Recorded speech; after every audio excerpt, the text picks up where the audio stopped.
so easy to understand. Make no mistake, won't play no games. All of me is yours, there's no way. Just let me be all that you need. Your fantasies, now reality. You got the key, let's plant the seed. Baby, we were meant to be. La la la la, loving you is easy. I'll never stop, no matter what. La la la la, loving you completes me. I'll be here forevermore.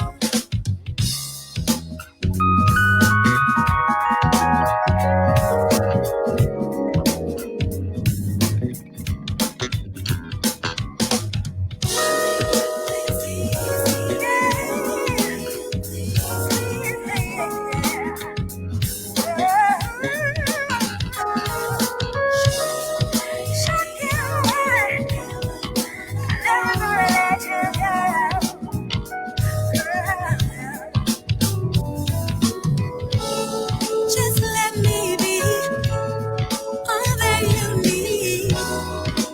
Fantasies are now reality. You got the key. Let's plant the seed. Baby, we were meant to be. Oh, la la la, loving you is easy. I never stop, no matter what. La la la, loving you completes me. I'll be here forevermore. Voces, Sonidos, experiencias, diálogo, música. historias. Resonancia Radio. Un espacio para conocer, ejercer, promover los derechos humanos y construir ciudadanía. Resonancia Radio. Ondas sonoras por los derechos humanos.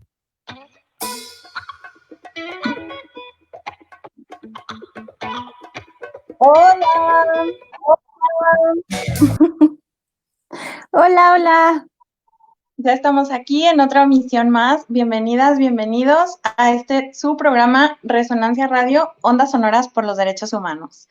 En esta ocasión tenemos una invitada muy, muy interesante que ya la va a presentar Eloísa. Les cuento que en esta ocasión Tania no pudo acompañarnos, pero bueno, vamos a estar nosotras aquí hablando sobre el tema de comunicación con perspectiva feminista. Y creemos que es un tema muy interesante porque tiene que ver justo con el lenguaje y con la construcción de discursos en nuestro caminar feminista. Sí, así es. Y bueno, pues ya como decía Chantal, hoy tenemos una invitada muy especial que se ha distinguido porque en los últimos años ha realizado mucho trabajo en esta línea de la comunicación y el feminismo. Ella es Raquel Ramírez Salgado. Bueno, bienvenida, Raquel. Hola, ¿cómo están? Bien, gracias. Gracias por aceptar la invitación, Raquel. Y bueno, pues para que te conozca, quien no te conoce, voy a leer tu semblanza rápidamente. Raquel es doctora en Ciencias Políticas y Sociales, maestra en Comunicación y licenciada en Comunicación, todo por la UNAM. Tiene una especialidad en Estudios de Inclusión, Interseccionalidad y Equidad, otorgada por la Universidad Libre de Berlín.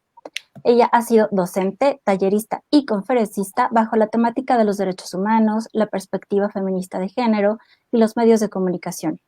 Ha colaborado con el Instituto Nacional de las Mujeres, el Instituto Federal Electoral, hoy INE, el Instituto de Administración Pública del Estado de Hidalgo y el Centro de Investigaciones en Estudios de Género de la UNAM, en procesos de capacitación y sensibilización. Además, participa en el sitio mujeresnet.info con la columna Aquelarre. Ella realizó una estancia de investigación en la Universidad Libre de Berlín durante el semestre de invierno 2016-2017. Actualmente es consultora e investigadora independiente, así como docente y ponente del Museo Memoria y Tolerancia. Ha desarrollado consultorías para la Secretaría de Educación Pública del Estado de Hidalgo y el Instituto Federal de Telecomunicaciones. Es creadora y coordinadora de los proyectos Escuela Feminista de Comunicación y Encuentro Feminista sobre Comunicación, realizados gracias al apoyo del Centro Cultural de España en México.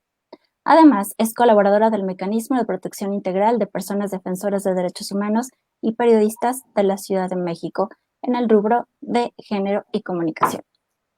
Como vemos, toda una experta. Muchas gracias por estar aquí, Raquel. Gracias a ustedes, Elo, Chant. Y qué bueno que estuvieron aquí jugando un poco con las tomas, porque de repente cuando estaban así leyendo las credenciales y estaba solo mi cara, yo estaba así como, ¿no? Como tensa. Desesperada. Pero no, es todo un tema y que ahora lo vincularemos sobre la educación y la comunicación, porque las mujeres siempre tenemos culturalmente muy poco crédito sobre lo que hacemos y nosotras mismas vamos interiorizando esa infravaloración de nuestro trabajo. Entonces, y en cambio los señores pues se presentan así, todos empoderados, ¿no? Entonces, bueno, será parte de lo que platiquemos ahora sobre la comunicación y el feminismo.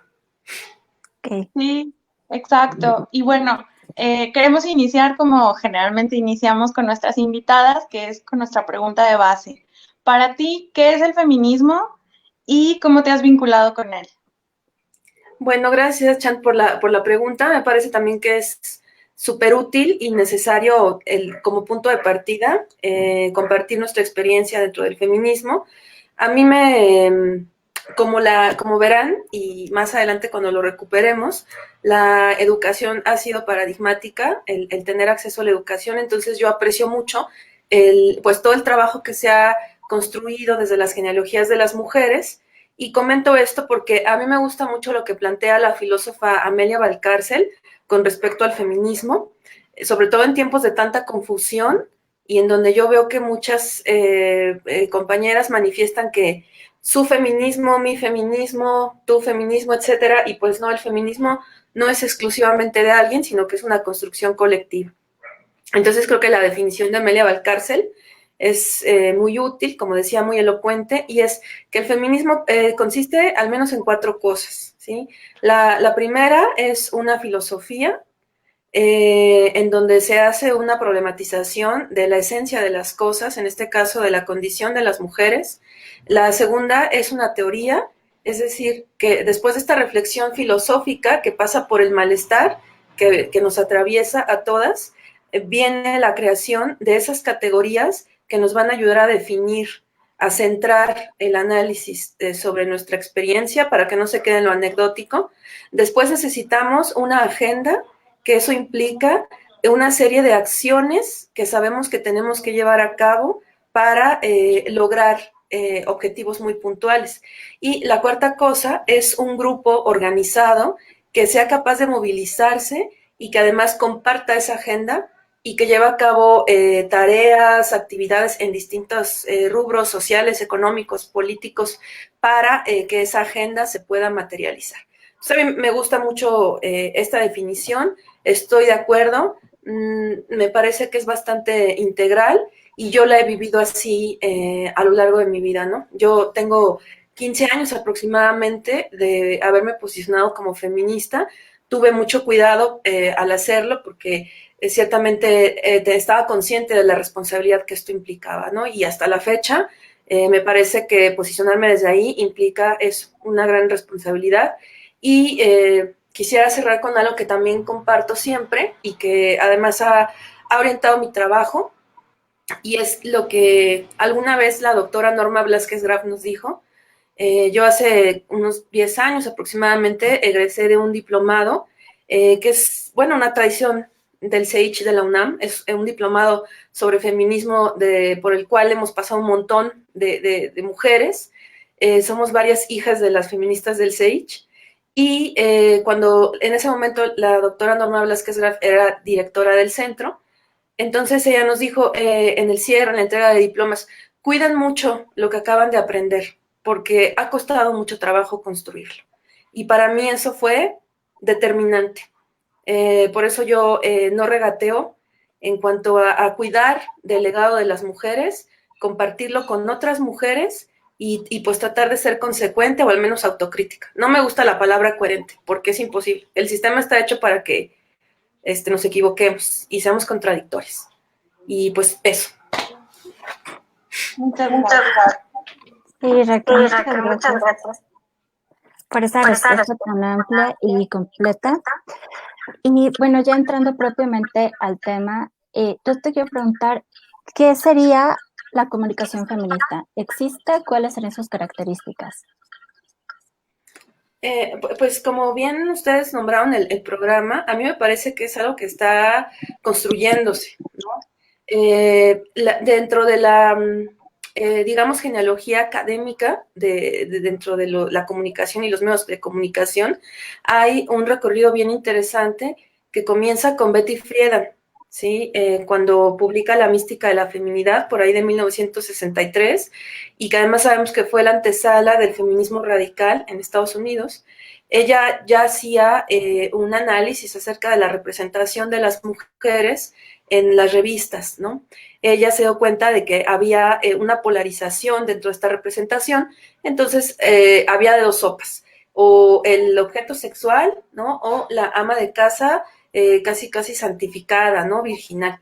Entonces ella se da cuenta de eso, y porque además estaba haciendo un trabajo de campo bien importante, ella como psicóloga, tratando de entrevistar y recuperar la experiencia de amas de casa que vivían en suburbios en Estados Unidos, o sea, donde había más acumulación de riqueza, donde había privilegios, y lo que a Betty Friedan le sorprendía era que estas mujeres presentaban importantes niveles de depresión o de ansiedad. Entonces ella decía, pero ¿de dónde viene todo esto? Sí tienen o están en una casa, están casadas, una casa bonita, con la lavadora más moderna, tienen hijos, ya saben, el American Dream y bueno, el American Way of Life.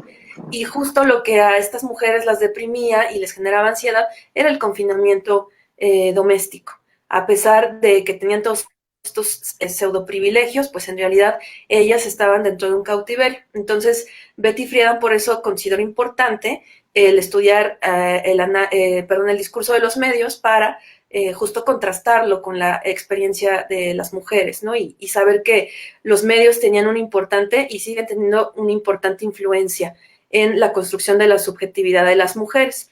Después, cuando el feminismo se va afianzando en términos académicos, tiene un lugar muy importante dentro de los estudios culturales, que sabemos que surgieron en la escuela de Birmingham, en Inglaterra, por ahí de los años 60, que se fue consolidando justo como un centro de estudios culturales. Eso permitió que empezáramos a ganar lugares dentro de la academia. Y bueno, en México quiero nombrar a una maestra que fue también, me parece, determinante para que se empezara a tejer un trabajo bien importante sobre el análisis de los medios de comunicación, la maestra Olga Bustos Romero, que murió muy tristemente hace 7 años, y que además Olga era una mujer extraordinaria, generosa, muy elocuente.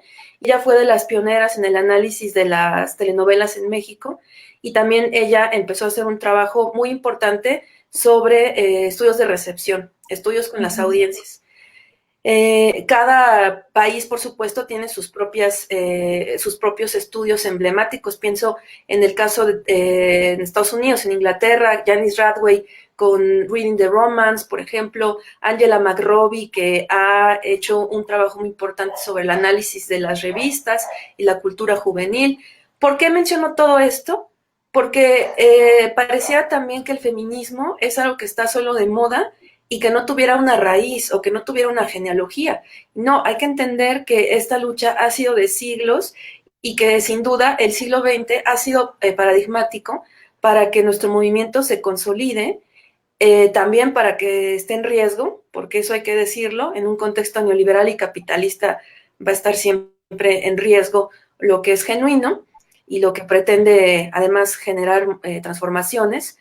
Pero insistir con esta parte de la historia, recuperar a las ancestras, a mí me parece esencial.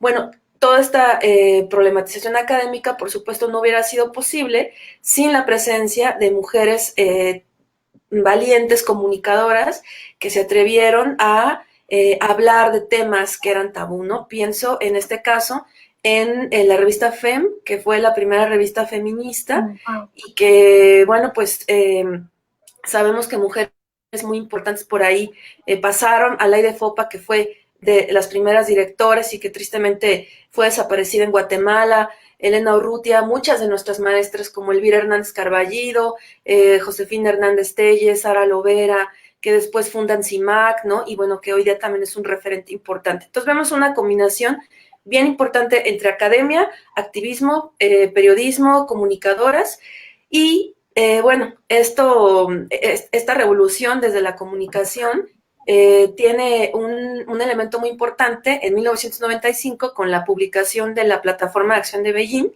que es el primer instrumento a nivel internacional que reconoce la importancia de los medios de comunicación para la promoción de la igualdad entre mujeres y hombres. A ver, ahora no me quiero meter todavía con como el debate sobre ciertos conceptos.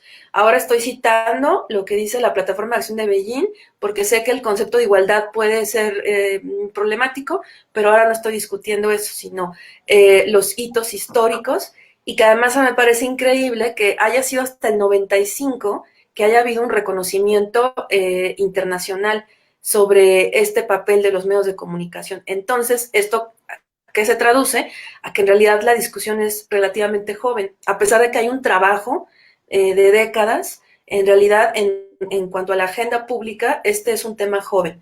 Entonces, en la Plataforma de Acción de Beijing, que condensa toda esta discusión y que va introduciendo otros temas como las nuevas tecnologías, que ya se hablaba en ese momento, a mediados de los 90, de las TIC, pienso en que la comunicación feminista entonces, por supuesto que incluye el análisis de las representaciones y los discursos en los medios de comunicación.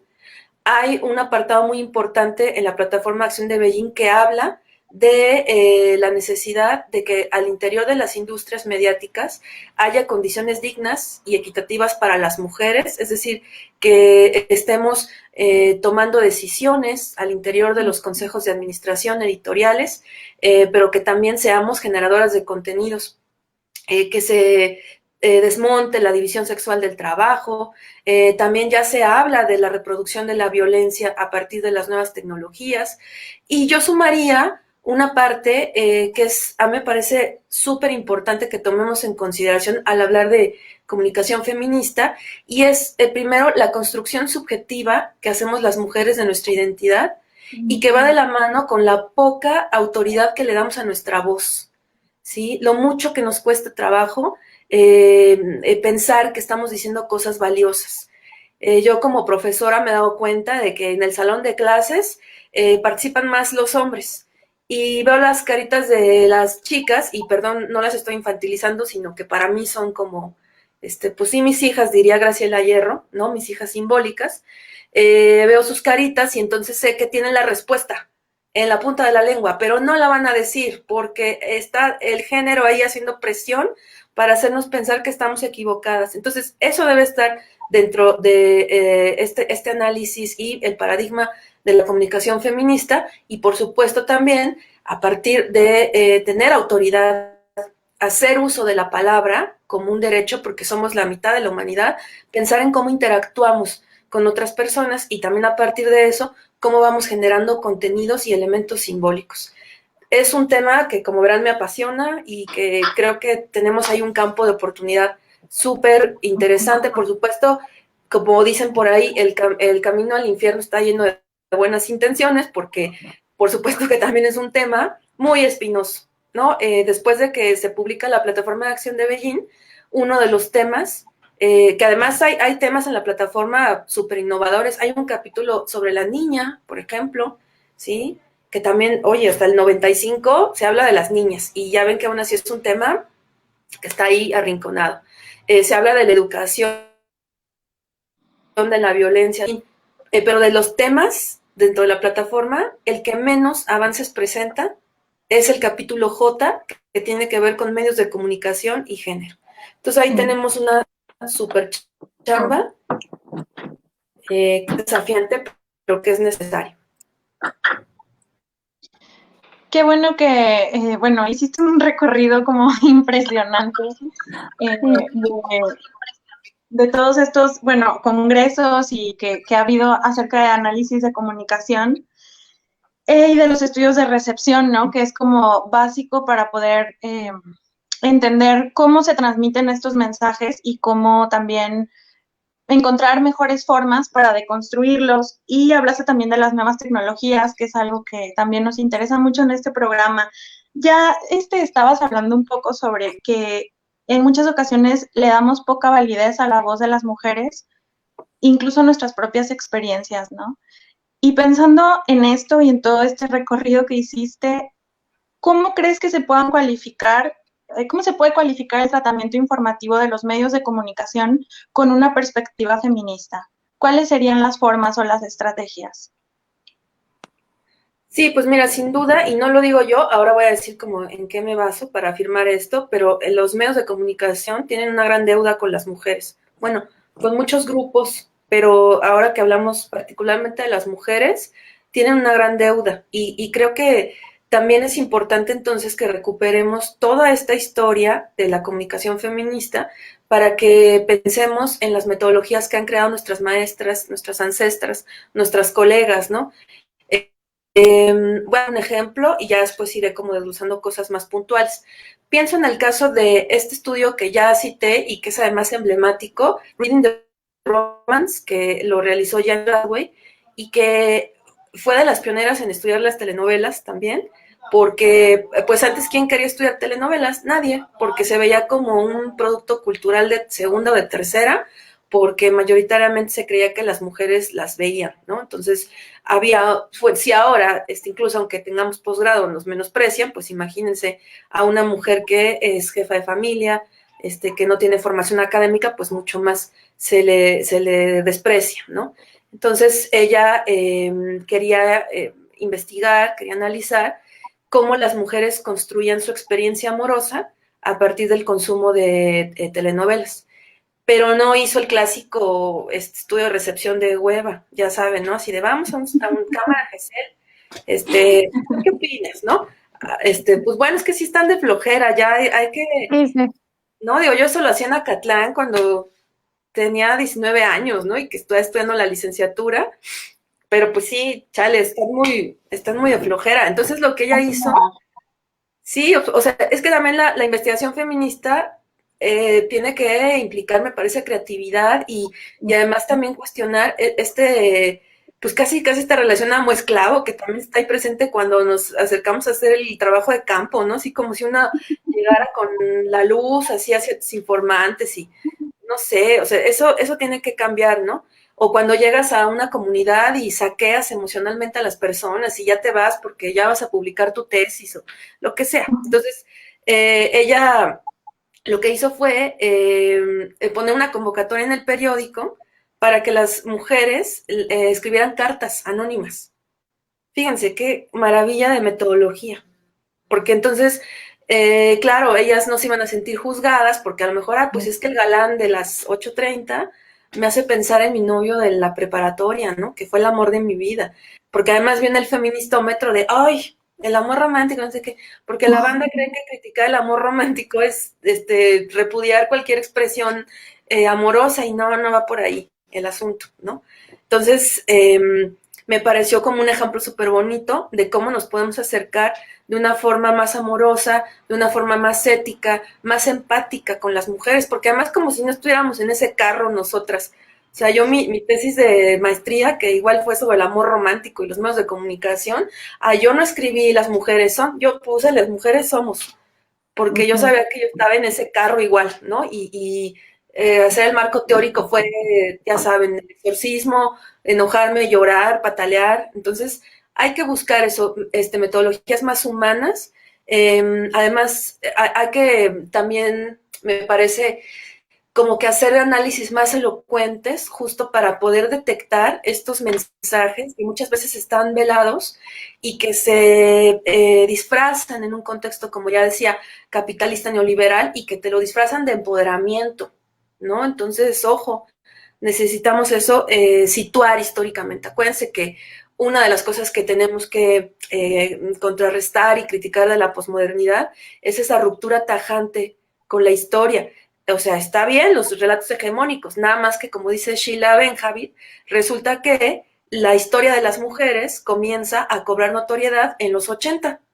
Entonces, cuando nos cargamos la historia, ojo, ¿por qué nos estamos cargando la historia de las mujeres? ¿No? Entonces, yo pensaría eso, ¿no? Pensar en metodologías más humanas, más éticas, más críticas de esta mirada tradicional de la ciencia y sobre todo, pues también seguir leyendo a nuestras maestras. A mí luego hay gente que me dice, ya no leas a Marcela Lagarde, ¿no? Porque ya, o sea, y yo, pero ¿cómo se atreven, no? ¿Qué atrevimiento es? La Pues sí, osadía. la osadía, oigan. No, pues no. Hay que releer, o sea, cosas y pues incluso a veces hay que leer cosas con las que no estás de acuerdo, pero pues para justo tener un marco más riguroso, ¿no? Sí, justo. Sí, justo es muy interesante esta reflexión. Ve, todo lo que nos estás diciendo nos mete en varias reflexiones porque además la comunicación es abarcativa. O sea, si bien nos podemos estar enfocando ahorita en medios masivos de comunicación, la comunicación es procesos que ocurren siempre en todo el proceso de socialización, ¿no? Pero bueno, volviendo a medios masivos, en México existe la figura de Defensoría de la Audiencia. Y a fines de mayo de este año, la Asociación Mexicana de Defensorías de Audiencias ganó un amparo que hace posible que el Instituto Federal de Telecomunicaciones recuperara las facultades para emitir lineamientos sobre la defensa de las audiencias y le devuelve a los defensores, las defensoras, las herramientas para realizar de mejor manera su labor. En este sentido, ¿qué sugerencia le harías a las personas defensoras para que apoyen la incorporación de la perspectiva feminista en los medios de comunicación? Es una pregunta súper importante y coyuntural. Y bueno, ahí nada más quiero citar el trabajo que ha hecho nuestra querida amiga, la doctora Claudia Pedraza, que justo en su estancia postdoctoral trabajó sobre los derechos de las audiencias y la incorporación de la perspectiva de género. Y bueno, híjole, este momento es muy desafiante, ¿no? En términos políticos, históricos. Se han presentado iniciativas, pues, que a mí me parecen muy lamentables, que están pretendiendo quitarle autonomía o fusionar o desaparecer ciertos mecanismos que han derivado de una movilización ciudadana de décadas y que sería muy lamentable pues, que desaparecieran, ¿no? En el caso del IFT, que me parece que con todos los señalamientos que le podemos hacer a la ley, con todo lo problemático que puede tener la estructura del instituto, a mí me parece que es un mecanismo que es indispensable que esté ahí, ¿no? Y que además tiene un trabajo súper importante con respecto a las audiencias. Yo les recomiendo mucho que visiten el micrositio somosaudiencias.ift.org, porque ahí vienen una serie de diagnósticos que ha hecho el instituto acerca de consumo mediático, ¿no? Entonces ahí, por ejemplo, vemos que no nada más la gente está consumiendo internet, ¿no? O sea, que los medios tradicionales siguen teniendo un papel importantísimo en cuanto al consumo mediático en nuestro país. También desde el instituto, y bueno, porque yo he hecho consultorías sobre eso, se han hecho diagnósticos con perspectiva de género sobre la publicidad, sobre los contenidos. Entonces es un mecanismo que tiene que estar ahí y que más bien lo tenemos que fortalecer. ¿Sí? Sé que puede ser problemático, pero yo sigo pensando en la importancia de la figura del Estado, con todo y lo criticable que pueda ser tener como base el Estado moderno. A mí me parece que forma parte del ejercicio de ciudadanía y de exigibilidad. Entonces, eso, fortalecer más bien los mecanismos. Y creo que en cuanto a la Defensoría de las Audiencias, es un tema que pues todavía está en ciernes en nuestro país, pero en realidad en todos los países. O sea, saben, por ejemplo, en Europa hay como mecanismos que están,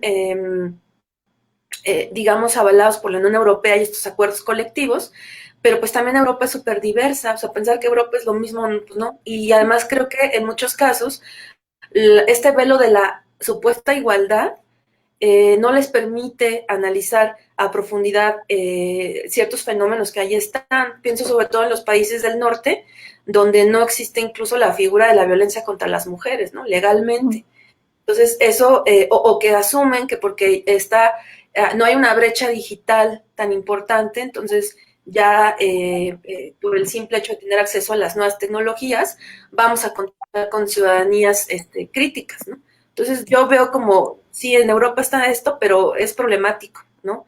Igual en Canadá hay ciertos avances que incluso se han podido transversalizar con el sistema educativo y que son muy valiosos sin duda, pero no sé hasta qué punto realmente estén funcionando, ¿no? Entonces en nuestro país hay pues evidentes omisiones por parte de los concesionarios y me parece que más bien por esta huella histórica del poder político y económico en nuestro país es un tema al cual no se le puede entrar como quisiéramos, pero más allá de eso, fortalecer, insisto, las defensorías, pero además, cómo me parece, y ese es el reto que también tenemos desde la comunicación feminista, cómo lograr que esas personas defensoras de las audiencias se convenzan de que el tema es importante. Esa es la cuestión. O sea, nos podemos echar a veces muchos libros, incluso entenderlo en términos pues cognitivos, no sé, pero el problema es que no nos convencemos, ¿no? Y lo digo porque muchos de los profesores que están en esos puestos estratégicos, pues nos dieron clases en la Facultad de Ciencias Políticas y Sociales, bueno, a mí en la maestría y en el doctorado, y sabemos cómo piensan muchos de ellos, ¿no? Esto no quiere decir que no sea valioso su trabajo, que no tengan no hayan aportado nada, pues sí, han aportado mucho, pero se niegan a ver que esto es importante. Entonces, eso también nos lleva a pensar que pues las defensorías tienen que estar representadas por personas, me parece, más diversas en términos de, pues que tiene que haber una persona que tenga de menos formación en derechos humanos y en perspectiva de género, ¿no? Por lo menos. Sí. Sí, pensando en lo que ya mencionabas también como experiencias internacionales, bueno, hablabas de cómo la brecha, por ejemplo, el hecho de que no haya una brecha digital también puede ser problematizado porque no significa necesariamente que haya una igualdad o que no haya un discurso complicado que no sea necesariamente desde una perspectiva feminista, pero pensando como en ejemplos o en cosas que sí son afortunadas, ¿qué tipo de experiencias internacionales y también nacionales existen relacionadas con la comunicación con perspectiva feminista? Pues mira, yo creo que la tecnología nos ha jugado a favor y en contra. En contra porque ya sabemos que la tecnología no es neutra, ¿no? Y sabemos que fue creada con intereses políticos y económicos muy puntuales y que además no está pensada para ser amigable para todas las personas. O sea, hay un sesgo educativo y hay un sesgo de clase. Sin embargo, a mí me parece que justo estas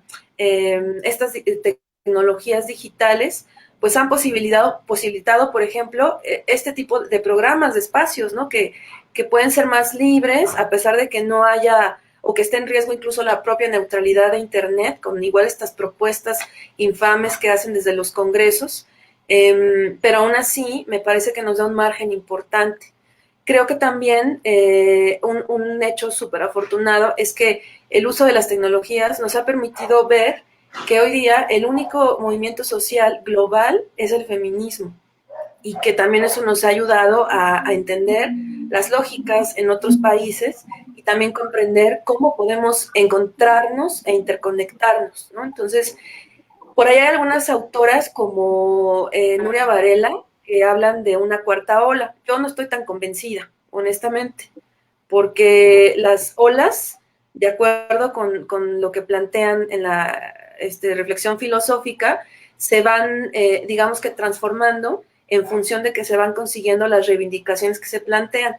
Entonces, pues la tercera ola, perdón, pero, o sea, la tercera ola planteó violencia, ya que, no sé, teníamos acceso a la educación o al trabajo remunerado, pero ¿por qué no se acababa la desigualdad?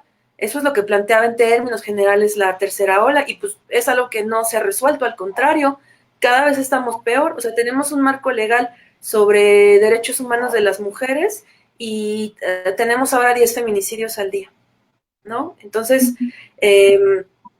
pues entender que es un panorama complicado, pero mencionaba esto de las olas porque Nuria Varela dice que la cuarta ola feminista la inauguró el uso de la tecnología. Entonces, yo no estoy tan de acuerdo con eso, porque no se han conseguido las reivindicaciones que proponía la tercera ola, pero sí hay ventajas sin duda a partir del uso de las nuevas tecnologías.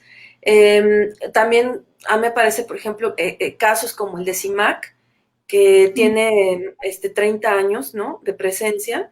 A mí me parece que también es un avance, ¿no? Y, por ejemplo, hace unos 5 años me parece que se hizo un foro sobre la Alianza de Medios y Género de la UNESCO, y llegaron compañeras de varias regiones del mundo.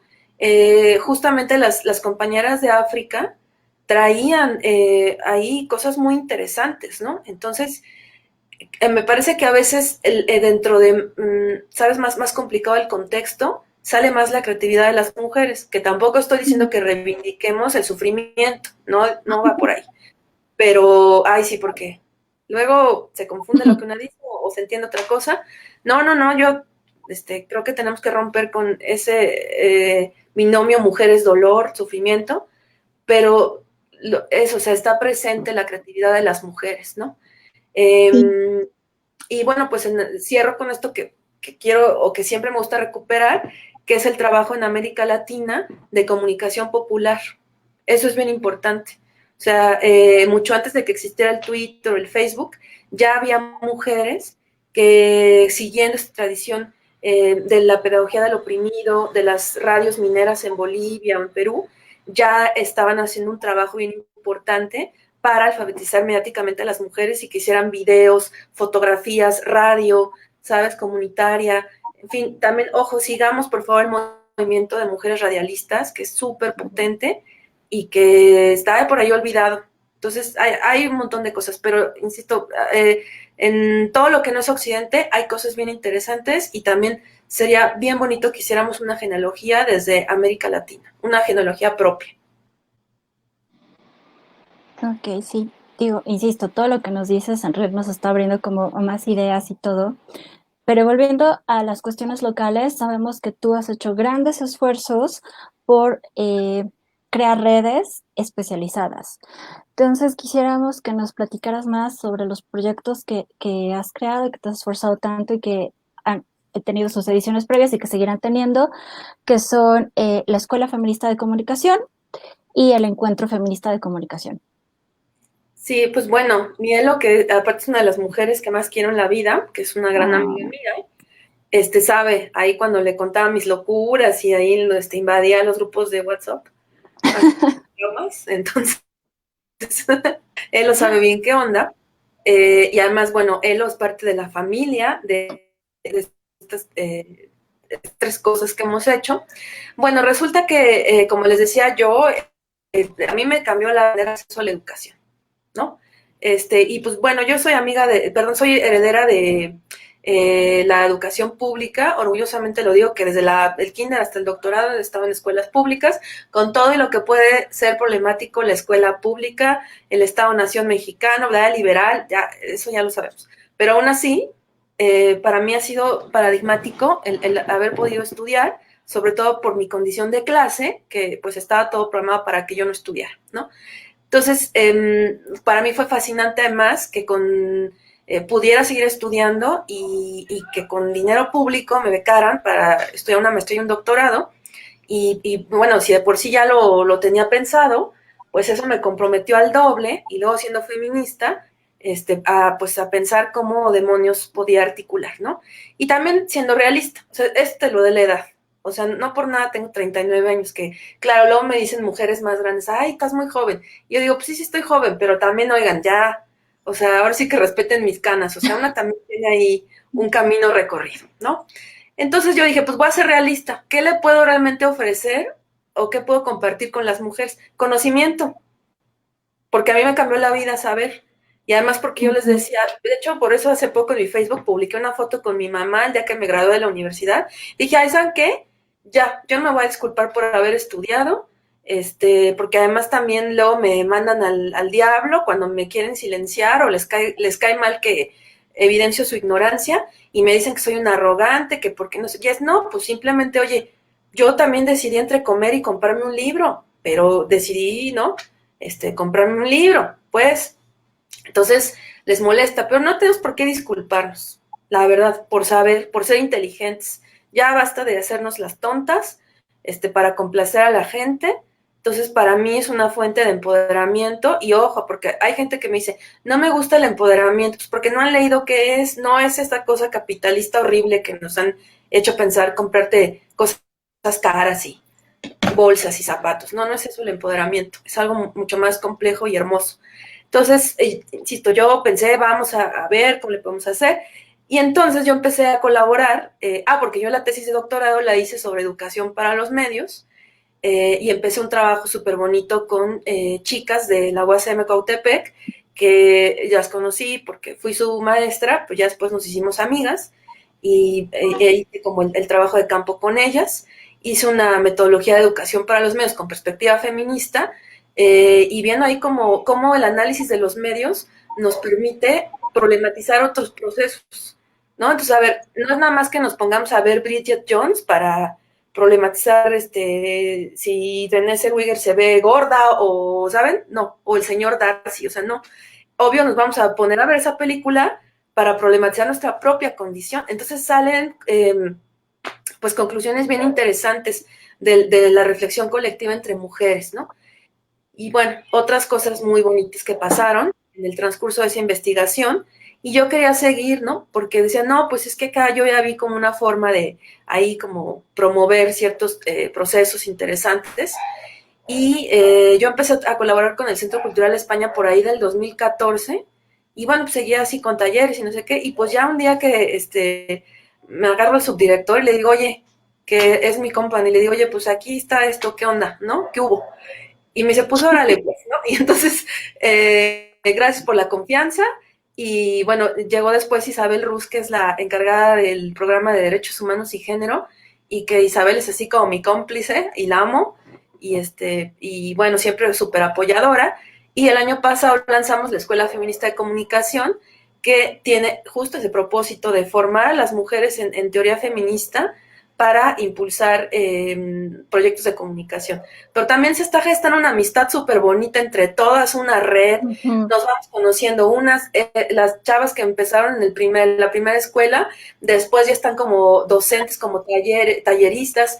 Bueno, seguimos el año pasado, hicimos 3 ediciones de la escuela, hicimos 2 editatonas, que son estos eventos que promueven desde Wikimedia México, y que se trata de que pues, nos juntemos entre mujeres a hacer entradas con perspectiva feminista para Wikipedia. Hicimos 2 sobre las aportaciones de las mujeres a la comunicación, y entonces pues que se me ocurre hacer un encuentro. Y yo dije, China, a ver qué me dicen del España. Pues me dijeron que sí. Entonces trajimos a gente bien chida, a Montserrat Boix, a Janet Martínez Montserrat viene de España y es la autora de la categoría Hacktivismo. Así es, una máster, la Monse, y vino Janet Martínez de Costa Rica, vino Berenice Tello, que ella es una realizadora y una comunicadora popular de la cual yo me enamoré desde que la vi en Costa Rica hace 2 años, y le dije, te prometo que yo te llevo a México, no sé cómo le hago, pero y sí salió. Y bueno, el encuentro pues tenía, aunque también pues eran mesas y formación, pero justo era esta dinámica de encuentro. Y tanto para la escuela feminista recibimos el año pasado más de 300 solicitudes, pero bueno, solo pudimos aceptar a 60 chicas por varias razones de logística. En el encuentro recibimos igual como 300 solicitudes, y pues acudieron alrededor de 60 mujeres de distintos estados, y lo último digamos que el último producto de todo este proyecto fue un diplomado, que es un esfuerzo conjunto entre el Centro Cultural España, el Claustro de Sor Juana y la Escuela Feminista de Comunicación. Va a ser una formación con validez, ¿no?, académica, va a estar auspiciado, validado por estas 2 instituciones, no va a costar un peso el diplomado. Ya tuvimos que cerrar la convocatoria porque recibimos más de 1,300 solicitudes, y eso en cuestión de 2 días. Y entonces, pues no, ya dijimos, oye, no, porque pues ¿cuántos van a llegar? Y va a ser... Pero qué chido, ¿no? Sí, entonces ya nos dio como miedo, la verdad, y pues ya fuimos sinceras, y como, pues ya eso a mí me da como, como justificación para seguir dándole. Y ahí, seguir como poniendo mi cara de palo con la banda de la España para que me sigan apoyando. Y bueno, pues en realidad es como, sabes, por ejemplo, esto último del diplomado, pues es para que las mujeres tengan formación, o sea, ya no es nada más esto, es tengo un diplomado, papá, así, ¿no?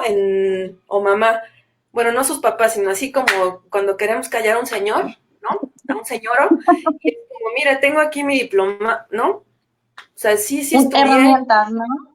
claro, incluso eso te puede dar acceso a un mejor trabajo, qué sé yo, ¿no? Y entonces, bueno, pues es eso. Todavía nos resta un taller de la Escuela Feminista de Comunicación este año, que va a ser un laboratorio sobre proyectos. Vamos a tener ahí a procuradoras de fondos y hay como para... La idea es que se materialicen también los proyectos. Y pues es eso, es que nos encontremos, que nos hagamos una comunidad de mujeres, que perdamos el miedo a hablar, que nos reconozcamos, que aprendamos, que rindamos pues digamos que reconozcamos el trabajo de nuestras ancestras y hacer genealogías. Y bueno, esto ya igual da para, sé que tenemos poco tiempo, pero yo estoy armando otro proyecto transmedia, que eso yo se los platico, ya cuando lo registro, oigan, porque como ahorita están cerradas todas las oficinas no está el Indautor abierto, entonces no me atrevo a decirlo, No. al aire, porque, hijo, luego se roban las ideas. ¿No? No, esperemos. Tenemos una pregunta del público y quería también pedir permiso después de esta pregunta de hacerte yo una, porque creo que es también como importante. Pero bueno, por ahora voy a leer la pregunta que dice Camilo. Retomando el proyecto de educación para los medios, ¿qué otros resultados y productos se generaron en dicha iniciativa? Bueno, con respecto a la tesis en concreto, que trabajé con 6 chicas, bueno, pues para mí el avance más significativo, más allá de pasar el examen y eso, fue ver cómo ha cambiado su vida a partir de que conocieron el feminismo, ¿no? Y más allá de que pensemos que, vamos como haciendo ahí clubes o sectas, porque no es eso, es más bien que las mujeres tengamos más conocimiento para tomar decisiones diferentes. O sea, tampoco se trata de que a fuerza seas feminista, ¿no? Pero si ya tienes ahí una herramienta, bueno, tal vez te da una perspectiva distinta. Entonces, en el caso de la tesis es eso, en concreto, y bueno, pues claro, titularme, ¿verdad? Que eso fue importante. Sí. Y en el caso de la escuela feminista que sigue como con esa idea, ¿no? O de la educación para los medios, pues bueno, ha sido que también yo he visto que se ha desarrollado un liderazgo importante en varias de las chicas, en la devolución que te hacen después de que acabas los procesos. También cerramos hace poco un laboratorio de narrativas precioso, y las chavas, pues eso, algo les mueve, ¿no? Entonces, eso es lo que me parece más elocuente. Seguir trazando como redes. Ahora yo estoy como haciendo un plan justo para el próximo año para hacer productos concretos, ¿no? Igual por ahí pensamos en articular con radiodifusoras de América Latina. Yo estoy moviendo para hacer varias publicaciones, ¿saben? Para hacer registros, porque si no registramos, ¿dónde se van a quedar esas sistematizaciones para las nuevas generaciones y además para hacer redes con compas de otros lugares, ¿no? Entonces, pues eso ha sido a grandes rasgos. Sí, yo quería como volver un poco, o sea, dar unos pasitos para atrás para que nos contaras y pudieras la diferencia entre una comunicación con perspectiva de género y una comunicación con perspectiva feminista, porque creo que es algo que generalmente tendemos a hacerlo como sinónimo y debe de haber diferencias, ¿no? Pues mira, en realidad la confusión tiene que ver, es que ha sido muy complicado esto de como visibilizar el feminismo, y para eso nos sirve la historia del movimiento, ¿no? En realidad se empieza a mediados de los 70, justo con la primera conferencia mundial sobre la mujer, que se lleva a cabo justo en la Ciudad de México, sí, en pleno sexenio echeverrista, imagínense, así son las paradojas de la historia. Entonces vinieron las delegaciones de distintos países, de los estados parte de la ONU, y desde ahí se empezó a gestar un proceso que también ha jugado en nuestra contra, pero también a nuestro favor, que es la institucionalización del feminismo. Ajá. ¿Por qué ha jugado en nuestra contra? Pues porque es problemático pasar un movimiento político, social, al campo de las instituciones, porque ahí hay límites muy claros, ¿no? Entonces es ahí cuando se empieza a hablar de perspectiva de género en términos oficiales. Y se han construido varios documentos y se consolida en Beijing 20 años después. Marcela Lagarde nos dice, ¿no? Es que la perspectiva de género es feminista, porque finalmente toda esa chamba, aunque pasó por estos procesos tan opaces del Estado y con lo que implica la institucionalización, tienen un origen feminista. Entonces, en realidad, también esta confusión responde a una estrategia que tuvimos que implementar, sobre todo durante los años 80, que hay que recordar que también el mundo regresó a un conservadurismo y que fue la implementación del neoliberalismo. Entonces, se empezaron a abrir algunos departamentos, centros de estudio en las universidades, pero pues no se le podía poner la palabra maldita con F, ¿no? Entonces, sí, veíamos que había pues, centro de estudios de la mujer, centro de estudios de género, y ahí... Todavía, ¿no? Hasta la fecha. Todavía hasta la fecha estaba pensando en que hay como, perdón que te interrumpa, como que hay centros, por ejemplo, de justicia o de empoderamiento para las mujeres y no nos atrevemos desde las instituciones a nombrar un centro feminista de justicia, ¿no? Por ejemplo, o sí, como que todos estos conceptos de pronto son llevados hacia el área institucional para poder, a veces como estrategia para poder reconocer derechos, estoy pensando como en la... Ay, se nos pasó mucho tal.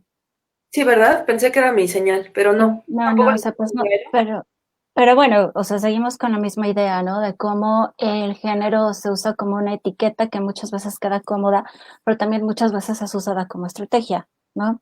Entonces recuerdo que incluso, por ejemplo, profesoras nuestras hacen la acotación de crítica de género, o sea, una perspectiva crítica del género se puede tener, sin embargo, cuando usas el término feminismo es mucho más claro, ¿no?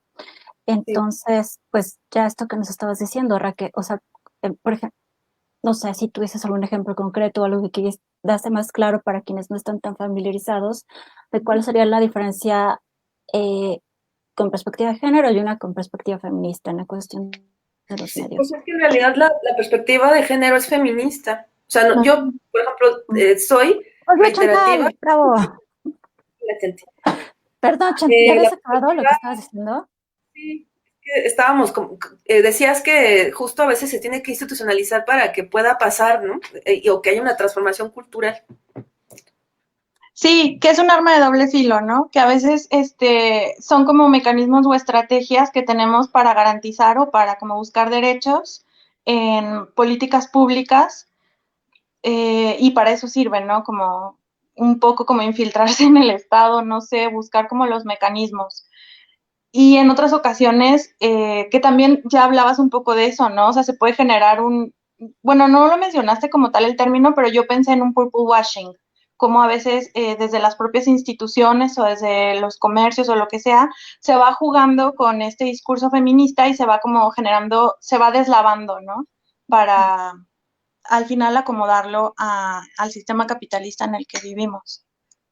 Sí, y bueno, te digo, ha jugado en nuestra contra y en nuestro favor, porque también eso posibilitó que se visibilizara y que hubiera políticas públicas. O sea, es que sin importar cuál sea nuestra posición política o ideológica, el Estado es un agente que tiene que estar sí o sí en nuestros análisis, ¿sabes? Sí. Entonces, creo que más bien no dudar que la perspectiva de género es feminista, sí lo es, tiene un origen epistemológico feminista, que ya haya habido otros grupos que se lo están apoderando porque no han leído sobre la historia del feminismo, bueno, esa es otra historia, ¿no?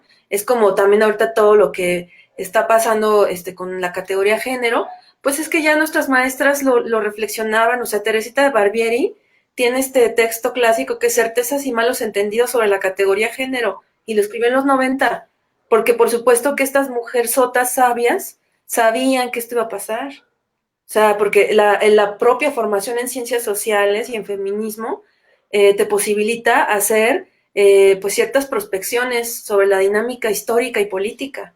O sea, por eso yo también reivindico mucho nuestro campo, o sea, defender las ciencias sociales, ¿no? Porque luego se cree que ahí pues hacemos cualquier cosa o son ocurrencias, y no, también las ciencias sociales tienen mucha rigurosidad y es uno de los retos pues que no se ponga en cuestionamiento, ¿no? Entonces, por eso hay que regresar a la raíz. Ahí sí, como dice Bell Hooks, nos surge un movimiento feminista radical y que recupere la herencia del pasado, ¿no? Ok. Pues muy bien, Raquel. Bueno, como sabes, nos estamos quedando sin tiempo, aunque por ahí me decían que hay que más que una pregunta es un comentario. Bueno, no aparece ahorita, pero más bien eres una persona que quiso quedarse en el diplomado, más no hubo cupo, entonces le interesa saber si tienes planeado que existan otras ediciones y como para cuándo sería, digo, ahí está, que es alguien que tomó el celular de su esposo y desde ahí está transmitiendo y pues y quiere saber eso, ¿no? De cuándo volvería a ver el diplomado. Sí, bueno, todavía no publicamos la lista, entonces no sé, Anita, si te queda, Ah, porque mira, sí estamos respetando pues, los tiempos de la los plazos. convocatoria ahí sí para publicar. Y bueno, pues estamos revisando con mucho cuidado los perfiles, porque queremos ser lo más justas posibles, ¿no? O sea, realmente queremos basarnos en el criterio de equidad y darle oportunidad a las personas que pues tal vez tengan menos posibilidades de pagar un diplomado. La verdad es que yo, sí, para mí hay un compromiso con la conciencia de clase, ¿no? Entonces, estamos revisando mucho los perfiles, porque, insisto, queremos ser justos. Entonces, no sé, Dianita, si te quedaste, pero ojalá que nuestros amigos del Centro Cultural España y del Claustro de Sor Juan estén viendo este programa, y si no, les voy a poner el link al rato para que, bueno, es que también hay que ver con todo este panorama del COVID, está muy Sí. complicado todo, pero no te preocupes, algo se nos ocurrirá, Dianita, y vas a ver que el próximo año seguro tenemos también ahí nuestro diploma. Al fin que la ELO ya me conoce y ya sabe que Sí, cómo soy. sí, por ideas no Tenemos, estaba. tenemos otra pregunta del público. ¿Todavía queda tiempo? Ah, bueno, ya la pusieron. Ni modo. La pregunta es esa. ¿Qué herramientas teóricas y prácticas deberían tener en cuenta periodistas masculinos para incorporar la perspectiva feminista en la comunicación? Está buena, ¿no? Uy, eso da para otro programa en realidad, pero bueno. Está amplia también. Está amplia, pero aquí, bueno, pues más bien entender que aunque las mujeres somos las únicas que podemos ser feministas en términos de que somos las sujetas políticas del movimiento, sin duda los hombres deben tener una participación activa con algo que es muy sencillo, pero a la vez muy difícil, y es problematizar la propia violencia que ellos generan o la violencia que generan otros hombres. Entonces, me parece que, y con esto no estamos estigmatizando ni haciendo señalamientos personales, estamos hablando de relaciones históricas de poder que son estructurales. Y más bien aquí lo que creo es tendríamos que pensar, o sea, no sé si se trata de un fotoperiodista, de alguien que escriba, pero es que desde la construcción de la imagen podemos ver sesgos de género.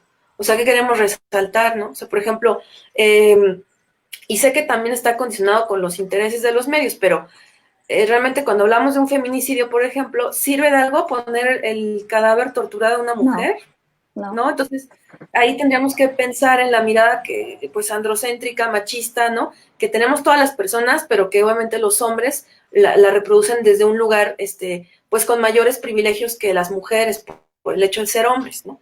Entonces, eso, cómo nombramos las cosas, cuál es el ángulo que le estamos dando a una noticia. Por ejemplo, hace 2 años que se cubrió esto del monstruo de Catepec, o sea, desde el momento de decirle monstruo, o que hacían entrevistas con él donde decía que las mataba porque estaban bonitas. O sea, oigan, ¿eso qué suma a la discusión? De verdad, o sea, son las cosas que tenemos que, como evitar. Sé que es una chamba mal pagada, sé que hay precariedad laboral, educativa, que es un reto, pero bueno, aún así me parece que vale la pena intentarlo, ¿no?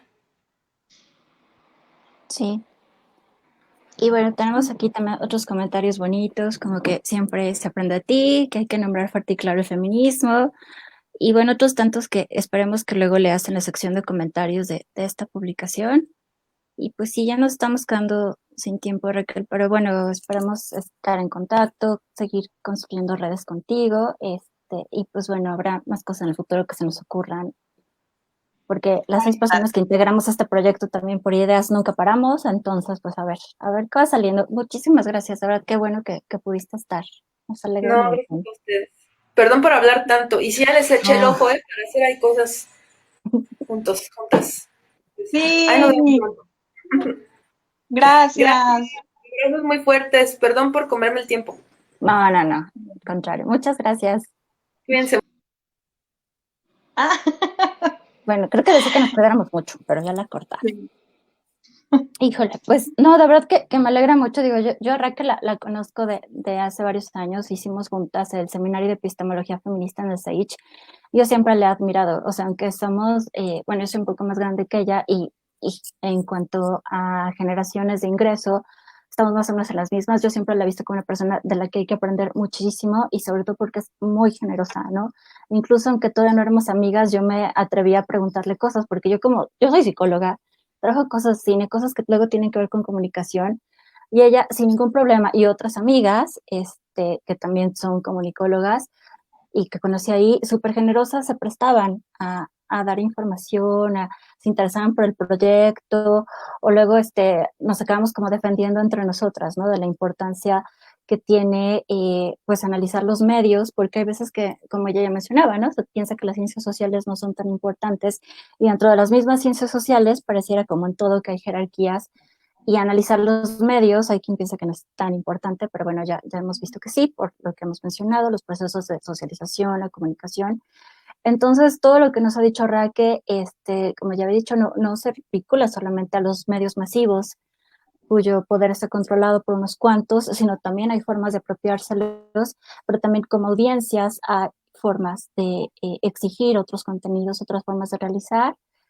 Y pues eso, que hay que estar bien atentas, bien atentos también a ver cómo es el tratamiento en los medios de todo tipo de información, de todo tipo de contenidos. Digo, en este programa estamos hablando de feminismo, problemáticas de mujeres, pero evidentemente hay cuestiones de clase, hay cuestiones de raza y demás. Entonces, Están siempre de por medio, ¿no? sí, sí, sí. Es necesario como estar constantemente mirándolos, no perderlos de vista. Yo estaba pensando en como la importancia como consumidores de medios de comunicación que tenemos para también ser críticos y críticas ante lo que estamos leyendo y cómo se nos dan las noticias, ¿no? Que no es lo mismo de pronto leer un encabezado en un medio periodístico que habla sobre feminicidios, en donde ni siquiera se menciona el término de feminicidio y en donde el encabezado viene algo así como mujer muerta encontrada a orillas del río, ¿no? Que hay una gran diferencia en, por ejemplo, cómo sería el tratamiento si se escribiera mujer fue asesinada y encontrada a orillas del río, ¿no? O sea, como el hecho de que no esté, por ejemplo, mencionado, el hecho de que, a ver, las mujeres no aparecemos muertas mágicamente en la vía pública, nos asesinan, y el hecho de que esté como faltando ese sujeto en esa acción es súper importante para generar como más estigma en un tema tan complicado como el feminicidio. Y esto lo estaba pensando por la última pregunta que hacían sobre cómo generar una perspectiva feminista desde los medios periodísticos que hacía Camilo. Pues es como nombrar las cosas como son, ¿no? O sea, me quedé como pensando en eso. Nombrar el tema de feminicidio, o sea, no decirle muerta, o sea, hubo un feminicidio. Y también me quedé pensando, perdón que siga así como, pero estaba pensando también en lo que mencionaba sobre las nuevas tecnologías y cómo a veces pueden ser una herramienta a nuestro favor. Y sí, me quedé pensando que también en otros países como, no sé, o bueno, en otras culturas como las mujeres musulmanas han podido utilizar los celulares, por ejemplo, para captar momentos de violencia y que es algo que a lo mejor, pues eso, como generaciones anteriores no tenían la forma para poder testificar o para poder como grabar ese momento y que ahora nosotras sí tenemos y que es una herramienta a nuestro favor, ¿no? Como también es problemática, ¿no? Y no o sea, no la idealicemos, pero que es algo que sí ha cambiado. Sí, sí, hay cambios importantes y también, bueno, para seguir con las recomendaciones que siempre hacemos, ya la semana pasada Oriana nos recomendó una serie que se llama Inconcebible y a mí me parece muy importante porque justo como estás hablando de que el lenguaje se importa e importa dónde pones el peso de la mirada y quién es tu sujeto. En Inconcebible se trata el caso de un violador serial, pero es justo eso, más bien no es sobre el violador serial, es sobre las víctimas y las mujeres detectives que se encargan de encarcelarlo. Entonces ya desde ahí es muy importante de quién es la figura central de tu historia, las mujeres que sufrieron estos ataques y las mujeres que lo detuvieron.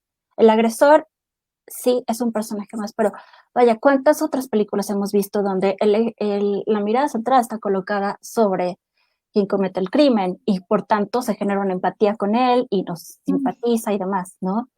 Y además también algo que me parece muy clave en esta serie y es cómo se representan las víctimas, que es justo también el ejemplo que ponía Raquel y que sufrimos siempre que pasas junto a un puesto de periódicos, estás expuesto a ver un montón de cosas que no tienen ningún sentido de que estén ahí. Digo, nos preocupan las mujeres asesinadas, por supuesto, pero también gente atropellada, gente asaltada, no sirve de nada que les veamos tirados en el asfalto, ¿no? Y en esta serie, en Inconcebible, aunque se trata de un violador serial, no ves cuerpos desnudos. Te queda claro, porque justo ese es el chiste de realizar una buena narración audiovisual, qué es lo que les ocurre a las víctimas, pero no necesitas verlo, no es necesario revictimizar a tu personaje. O igual, otra película que está en Netflix que se llama La música del terremoto, que es la relación de una chica de un país escandinavo que va a dar Japón en fines de los 80 y se enamora de un chico que resulta ser un asesino serial. Pero todo el eje de la película no va sobre él, ni las víctimas, ni cómo los detectives varones están persiguiendo pistas, resolviendo el caso, sino de cómo esta mujer vive el proceso de enamorarse, porque ese es el modus operandi, ¿no? De este asesino. Entonces, es bien importante cómo también el trabajo detrás de cámaras hace que se vuelva importante la historia de las mujeres, ¿no? No solo la historia de los hombres, sino es cómo pasa esto a estas mujeres, qué ocurre, cómo es el proceso, qué diferencias hay. Entonces, siempre lo he dicho, pero es muy interesante ver las diferencias de un mismo tipo de historias cuando quién está frente a cámara o tras de cámara o ver quién se está llevando el protagonismo. Es colocar la mirada en las experiencias de las mujeres, ¿no? O sea, como que para mí eso, me quedo de este programa, me quedo con esto. Es importante hablar de nuestras experiencias, de cómo vivimos las cosas y desde una mirada, ¿no? O sea, en este caso no es el agresor el que está como narrando, no sé, no he visto la serie, ¿no? Pero es lo que entiendo, sino cómo ella lo está viviendo, ¿no? Y cuál es su experiencia en torno a ese romance o esa relación. Qué interesante, voy a buscarla. Sí, sí, chécala, te va a gustar, estoy segura. Y bueno, como todos estos programas, siempre les recordamos que aunque estemos nosotras en la locución frente a cámara, hay un trabajo grupal muy importante. Entonces, queremos en los agradecimientos, bueno, agradecer a Gabriel García en controles técnicos, en producción y manejo de redes sociales, a Andrés Romero, y en producción y relaciones públicas, a Camilo Salas, que son nuestros compañeros que hacen posible este programa. Sí, y también, pues bueno, que les esperamos la siguiente semana. Esta vez vamos a tratar sobre movimientos sociales desde la política pública con perspectiva de género. Nos acompañará una investigadora de la UNAM, que es Lucía Álvarez, y esperamos que también Tania ya esté de regreso con nosotras. Y pues bueno, esperamos sus comentarios y que compartan el programa y pues que estén por acá. Muchas gracias. A las 6:30, los vemos. Bye. Gracias. Bye.